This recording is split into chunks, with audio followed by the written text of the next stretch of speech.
Hello students, জ্ঞানজ্যোতি coaching সেন্টারের পক্ষ থেকে তোমাদের সকলকে জানাই আরো একবার স্বাগত। তো আজকে আমি তোমাদের সঙ্গে যে বিষয়টি নিয়ে আলোচনা করব সেটা হচ্ছে, দেখো তোমরা স্ক্রিনে দেখতে পাচ্ছ, বেকারত্ব দূরীকরণে শিক্ষার কি কি ভূমিকা রয়েছে। এই বিষয় নিয়ে আলোচনা শুরু করার আগে তোমাদের একটি গুরুত্বপূর্ণ ইনফরমেশন দিয়ে রাখি। দেখো এখানে কি রয়েছে, দেখো এখানে কিন্তু তোমাদের কোর্স ডিটেলস দেওয়া রয়েছে। তোমরা যারা যারা সেকেন্ড সেমিস্টার মেজর এডুকেশন নিয়ে পড়াশোনা করছো, তোমাদের জন্য কিন্তু দেখো কোর্স ফি রাখা হয়েছে 1199 টাকা, ঠিক আছে।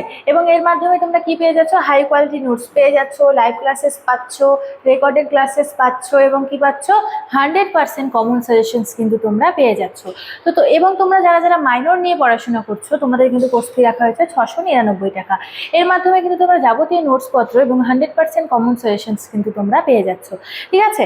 তো তোমরা যারা ভাবছো এই সেমিস্টারে আমাদের সঙ্গে যুক্ত হবে, দেখো কর্নারে দুটো নাম্বার দেওয়া রয়েছে, 7076398606 এবং অপরটি হচ্ছে 6295916282। এই দুটি নাম্বারের মধ্যে যে কোনো একটি নাম্বারের সঙ্গে যোগাযোগ করে তোমরা কিন্তু আমাদের সঙ্গে যুক্ত হয়ে যেতে পারো, ঠিক আছে। তো চলো দেরি না করে আলোচনা শুরু করছি।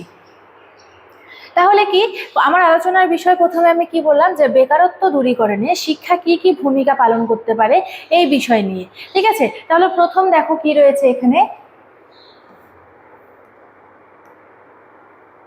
বৃত্তিমূলক ও পেশাগত শিক্ষার প্রসারের মাধ্যমে শিক্ষার্থীদের মধ্যে স্বনির্ভরতা বা কি এখানে রয়েছে স্বকর্মসংস্থানের উৎসাহিত করা সম্ভব। তাহলে বেকারত্ব দূরীকরণে শিক্ষার যে ভূমিকাগুলি রয়েছে তার মধ্যে আরো একটি এখানে বড় একটি ভূমিকা রয়েছে বৃত্তিমূলক শিক্ষা পদ্ধতি। বৃত্তিমূলক শিক্ষা পদ্ধতি এবং পেশাগত শিক্ষা পদ্ধতি যদি ব্যবহার করা যায়, অর্থাৎ এই দুটি শিক্ষা পদ্ধতি যদি প্রসার করা হয়, তাহলে কি হবে, তাহলে কিন্তু শিক্ষার্থীদের মধ্যে স্বনির্ভরতা গড়ে উঠবে, ঠিক আছে। তাদেরকে যদি স্কলারশিপ দেওয়া হয়, তাহলে কিন্তু তারা কিন্তু বাবা মার উপরে নির্ভর না করে সেই স্কলারশিপ দিয়ে কিন্তু পড়াশোনা করতে পারে, ঠিক আছে। এবং কি বলেছে, স্বকর্মসংস্থানে উৎসাহিত করা সম্ভব হয় কিসের মাধ্যমে, শিক্ষার মাধ্যমে। এবারে দেখো দ্বিতীয় কি রয়েছে, বেকারত্ব দূরীকরণে শিক্ষার আরো একটি ভূমিকা রয়েছে, সেটা হচ্ছে কাজের বাজারে উপযোগী জ্ঞান ও দক্ষতা অর্জনে সাহায্য করার উদ্দেশ্যে উন্নত যুগোপযোগী পাঠ্যক্রম রচনার প্রতি নজর দিতে হবে, ঠিক আছে।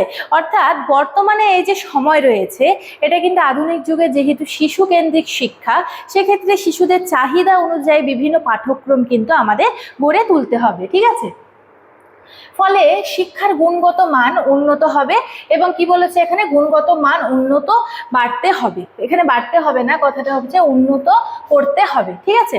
অর্থাৎ কি, শিক্ষার যদি আমরা পাঠ্যক্রমটা সঠিকভাবে যুগের সাথে তাল মিলিয়ে করি, তাহলে কি হবে, আমাদের কিন্তু শিক্ষা পদ্ধতি কিন্তু আরো উন্নত হবে, ঠিক আছে। এটাই কিন্তু এখানে বলেছে। তাই বলেছে যে এই যে উন্নত যদি হয়, উন্নত হলে তাহলে কিন্তু কোনো মানুষ কিন্তু বেকার বসে থাকবে না। এরপরে কি রয়েছে, শিক্ষার আরো একটি ভূমিকা, বেকারত্ব দূরীকরণের জন্য প্রযুক্তিগত শিক্ষার প্রসার ঘটাতে হবে। যেমন কি কি রয়েছে এখানে, উদাহরণস্বরূপ আইআইটি, ঠিক আছে, আইআইটি রয়েছে, তারপরে হচ্ছে আইটিআই যে রয়েছে, আইটিআই এ কিন্তু অনেক কিছু কোর্স থাকে। সেই কোর্সগুলিতে যদি আমরা হচ্ছে শিশুদের নিয়ে যেতে পারি, তাহলে কিন্তু তারা কোনো না কোনো কিছু করে তারা কিন্তু মানে জীবনে উন্নতি করতে পারবে, ঠিক আছে। অন্তত নিজের জন্য কিন্তু ইনকামটা কিন্তু তারা করতে পারবে। এরপরে কি রয়েছে, দেখো ইঞ্জিনিয়ারিং রয়েছে, তাহলে এখানে কি রয়েছে, এগ্রিকালচার রয়েছে। এই সব যে প্রতিষ্ঠানগুলি রয়েছে, প্রতিষ্ঠানের সম্প্রসারণ করা কিন্তু দরকার। তাহলে কি হচ্ছে, শিক্ষার মাধ্যমে কিন্তু বেকারত্ব দূর হতে পারে এই সব পদ্ধতির মাধ্যমে। এই সব প্রতিষ্ঠান, যেমন ধরো আইআইটি, আইটিআই, এইসব প্রতিষ্ঠানে যদি আমরা শিক্ষার্থীদের পাঠাতে পারি, তারা কিন্তু উন্নত করবে, ঠিক আছে। এরপরে কি রয়েছে, বেকারত্ব কমানোর জন্য জনসংখ্যা নিয়ন্ত্রণ একান্তভাবে দরকার। পরিবার পরিকল্পনা ও জনসংখ্যা সংক্রান্ত শিক্ষার প্রচলন করা কিন্তু বিশেষভাবে প্রয়োজন।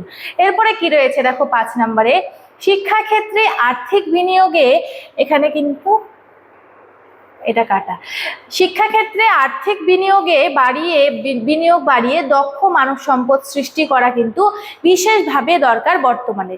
দেখো বেকারত্ব কিন্তু একটি খুব বড় সমস্যা। বর্তমানে অনেক মানুষ কিন্তু পড়াশুনো করছে, পড়াশোনার পাশাপাশি কিন্তু তারা অনেক কিছু করতে চাইছে, কিন্তু কর্মসংস্থানের অভাবে কিন্তু তারা কিছু করতে পারছে না। সেজন্য সরকারকে কি করতে হবে, বিভিন্ন কর্মসংস্থান তৈরি করতে হবে, যাতে এবং সেগুলিতে লোক নিতে হবে, যাতে দেশের মানুষ না খেতে পেয়ে মারা না যায়, ঠিক আছে, এবং তাদের যেন দারিদ্রতা দূর হয়ে যায়। তাহলে আজকে আমার আলোচনার বিষয় কি ছিল, যে বেকারত্ব দূরীকরণে শিক্ষার কি কি ভূমিকা থাকে, সেই ভূমিকা নিয়ে কিন্তু আমি তোমাদের সঙ্গে পয়েন্ট ওয়াইজ আলোচনা করলাম। ঠিক আছে, এখানে কিন্তু তোমাদের কটা পয়েন্ট দেওয়া আছে, 5টা পয়েন্ট দেওয়া রয়েছে, তোমরা কিন্তু এখান থেকে স্ক্রিনশট মেরে নিতে পারো। তো ভিডিওটি আমি এখানেই শেষ করছি। ভিডিওটি শুরু থেকে শেষ পর্যন্ত দেখার জন্য থ্যাংক ইউ।